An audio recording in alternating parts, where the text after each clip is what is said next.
যদি ভোটের রাজনীতি করত তাহলে আপনারা দেখেছেন যে উপনির্বাচনের ফলাফল এত কুৎসা অপপ্রচারের পরেও 6-6 বাংলার মানুষ রায় দিয়েছে।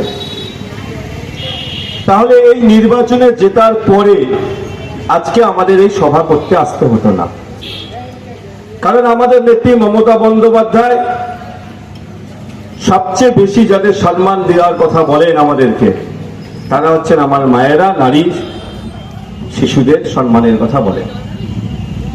আর বিরোধীরা কিভাবে ক্ষমতা দখল করব সেটার জন্য সবসময় সেই চিন্তায় তারা বসে থাকে, ক্ষমতা কি করে পাবো। 34 বছর বামফ্রন্ট সরকার ছিল, ক্ষমতার স্বাদ তাদের এখনো ভুলতে পারছে না। আর কেন্দ্রের বিজেপি সরকার রয়েছে, তারা ভাবছে রাজ্যে কে আমরা মুখ্যমন্ত্রী হব সেটা নিয়ে সবসময় তাদের প্রতিযোগিতা। তাই তো কখনো তারা সন্দেশখালি নিয়ে আলোচনা করে, কুৎসা অপপ্রচার করে, কখনো এই আরজিকর যে ঘটনা যখন ঘটেছে তখন থেকেই তৃণমূল কংগ্রেস নির্দ্বিধায় বলেছে নিন্দনীয় ঘটনা, নারকীয় ঘটনা, জঘন্য ঘটনা, দোষীদের ফাঁসি চাই, একদম সরাসরি। ভারতবর্ষে কেন আমার মনে হয় বিশ্বের কোন নেত্রী, সরকারি ক্ষমতাশালী কোন রাজ্যের মুখ্যমন্ত্রী তিনি সরাসরি রাস্তায় নেমে এইরকম আবেদন করেছেন কিনা বিরল ঘটনা। তার নাম মমতা বন্দ্যোপাধ্যায়। আমরা বলেছি, সেদিনকেও বলা হয়েছে, আজকেও বলা হচ্ছে। এবং এই নারীর স্বার্থে এই জঘন্য ঘটনা যে সামাজিক ব্যাধি শুধু পশ্চিমবঙ্গে কম তুলনামূলকভাবে একটাও হওয়া উচিত না আমরা মনে করি। শুধু পশ্চিমবঙ্গ কেন, কোন জায়গায় এই ঘটনা, নারকীয় ঘটনা, জঘন্য ঘটনা, নিন্দনীয় ঘটনা হওয়া উচিত না। তবুও এই সামাজিক ব্যাধিকে আমাদেরকে দূর করতেই হবে, তার জন্য প্রয়োজন কঠোরতম আইন। বিগত দিনে মমতা বন্দ্যোপাধ্যায় ভারতবর্ষে বিভিন্ন বিষয়ে পথ দেখিয়েছে। যখন এই যে আজকে কন্যাশ্রী বলুন, যখন লক্ষ্মী ভান্ডার দেওয়া শুরু করলো তখনও কিন্তু এরা বলেছিল ভাউতা।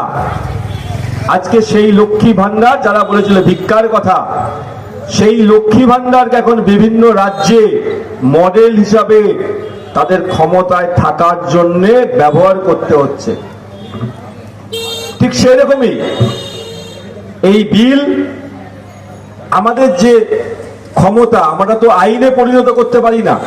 তৃণমূল কংগ্রেস তো কেন্দ্রের সরকারে নেই, তাই বিল রাজ্য সরকার এনেছে যে এই ধরনের জঘন্য ঘটনার পরিপ্রেক্ষিতে বিস্তারিতভাবে আমার পূর্বের বক্তারা অনেকেই বলেছেন, নিতাইদা খুব, আমাদের সিআইসি মেম্বার প্রাক্তন শিক্ষক নিতাইদা বিস্তারিতভাবে বিলের কথা বলেছেন।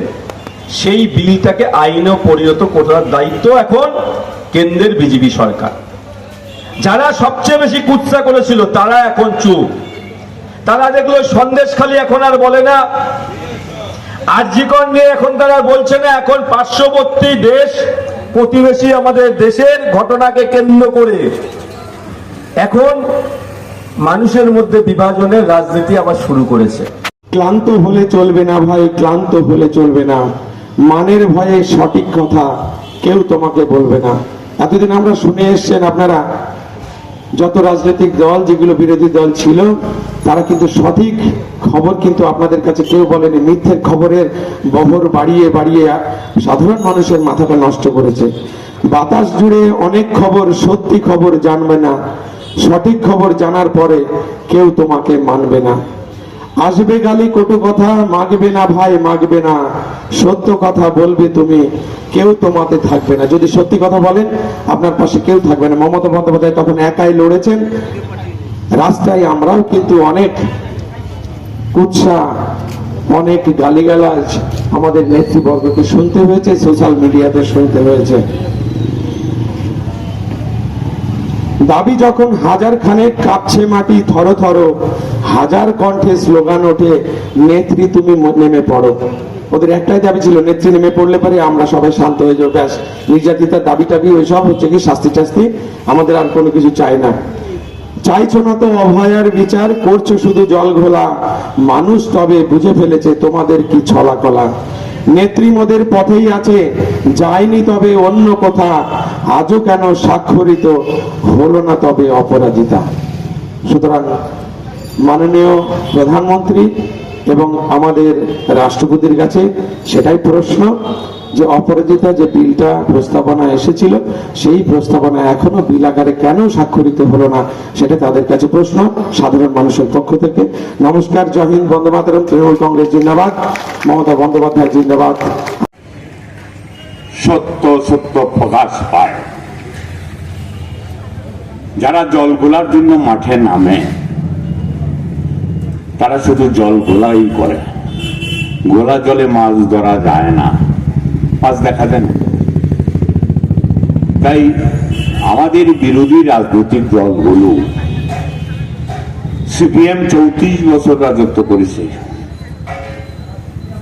34 বছরে এরকম চিকিৎসক না, অনেক মহিলা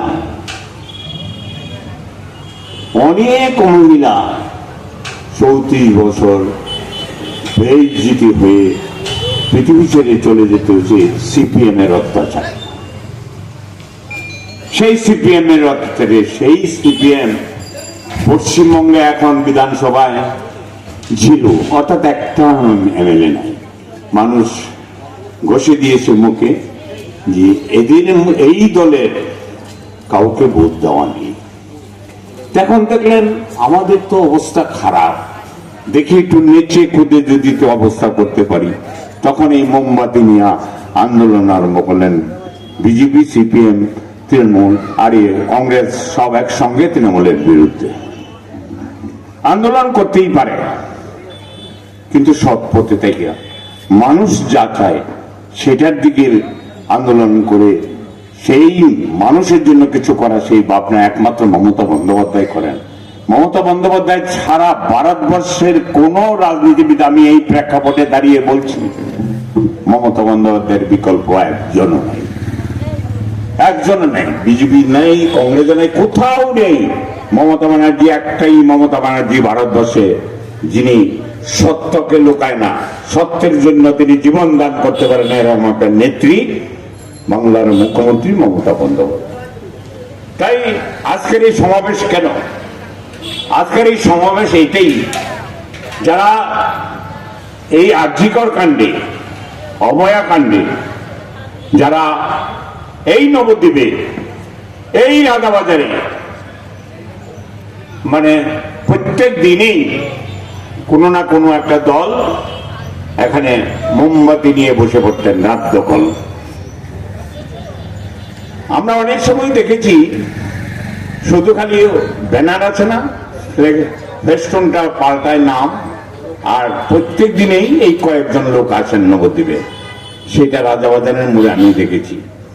একটা আন্দোলন আমি লক্ষ্য করেছি,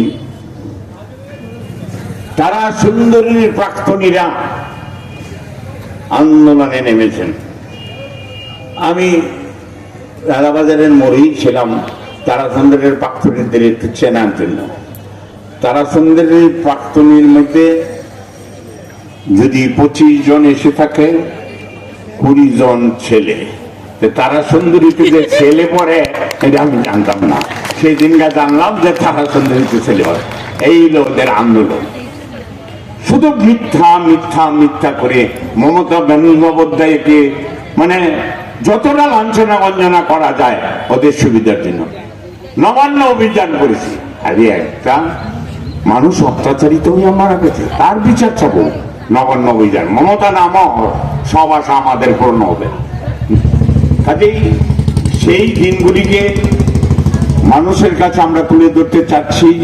তারা যে বলেছিল, যেদিন ঘটনা আর্জি করে ঘটেছিল, সেই দিন আমাদের নেত্রী মমতা বন্দ্যোপাধ্যায় সেদিন দৃঢ়কণ্ঠে ঘোষণা করেছিল, এইরকম নেত্রী কোন রাজ্যে অন্তত ভারতবর্ষে আমরা দেখিনি, যে শাসক মমতা ব্যানার্জি এই রাজ্যের শাসক নিজেই ঘোষণা করছে তাদের ফাঁসি হোক। 7 দিন সময় চেয়েছিল মেয়ের দর্শিতা মেয়ের বাবার কাছে, 7 দিন সময় দেয়নি, কোর্টে চলে গেল। কারণ 7 দিন সময় যদি মমতা ব্যানার্জিকে দেওয়া হয়, সত্যটা উদ্ঘাটন হয়ে যাবে, আসল মালগুলি বেরিয়ে পড়বে।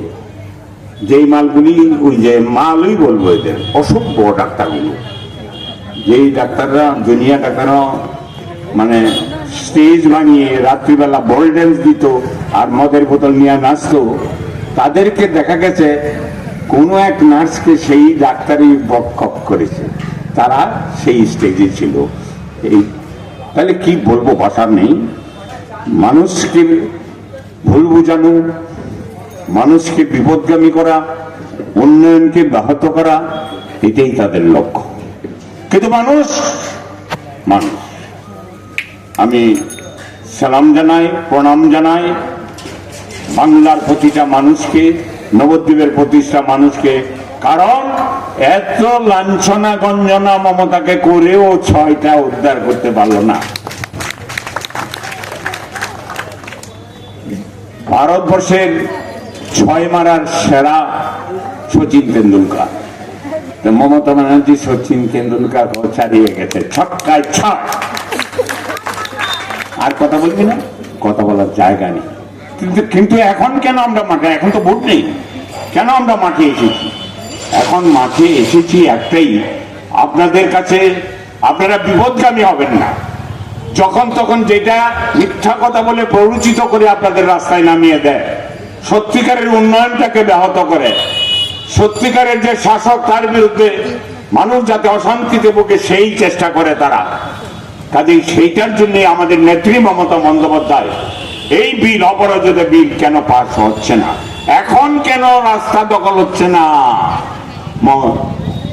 এটা জিজ্ঞেস করছি। যারা মোমবাতি জ্বালিয়ে রাস্তা দখল করেছিলেন সারা বাংলার যত্রতত্র, তাদের কাছে আমার জিজ্ঞাসা, আপনারা যদি মনে করেন যে সেদিন ঠিক করেছিলাম, তাহলে আজও প্রমাণ করতে হবে আপনাকে মোমবাতি জ্বালিয়ে রাস্তায় থেকে অপরাজিতা বিল পাশের জন্য, নতুবা মানুষ আপনাদের বিশ্বাস করবে না।